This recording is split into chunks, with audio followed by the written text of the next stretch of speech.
All right, I'm going to start my presentation just focusing on growth mindset and the benefits and the drawbacks and what it is. So let's start with growth mindset. So, as we all know, it's a change of frame of mind to believing that your intelligence is fixed into something that can be further developed.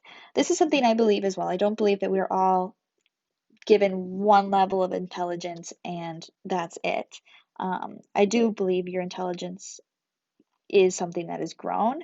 How our students can benefit from uh, utilizing growth mindset is that they recognize their failures and they're able to push themselves through those failures with effort. And essentially, by doing that, they are developing grit.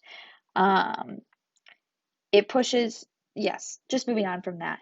The harm of it that I saw is that I think Carol Dweck's book fails to include passion.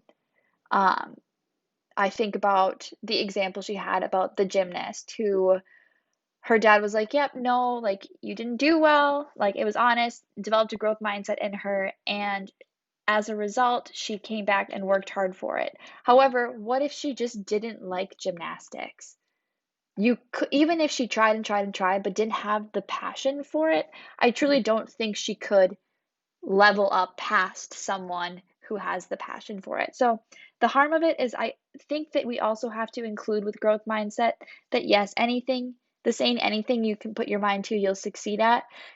It's also conditional to the fact of whether or not you're passionate about it or not.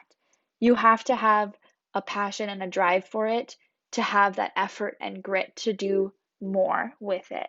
I do think it's a skill that should be taught in elementary school, but I think it should also recognize, as teachers, we should recognize that we need to include and allow for passions as well. So that's my piece there. Moving on, moving into action. What can we do? As a teacher, it's important to model this mindset for your students because students learn the most through modeled behavior and to change the language. A lot of the books talked about changing how you praise. I remember from my own experiences, I was always those who finish first are the smartest, even though that's not the case. So I think moving away from those norms, I want to say, or how students perceive intelligence is a good way to start as teachers. And by doing that, you foster grit by being honest and praising the effort rather than the speed.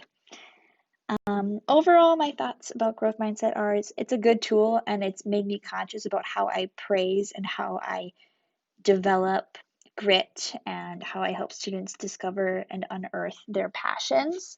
Um, what I'm left with, as is my critical friend, is it's just hard to think of strategies to will work with individual students who don't believe that they can succeed in that or that they're intelligent.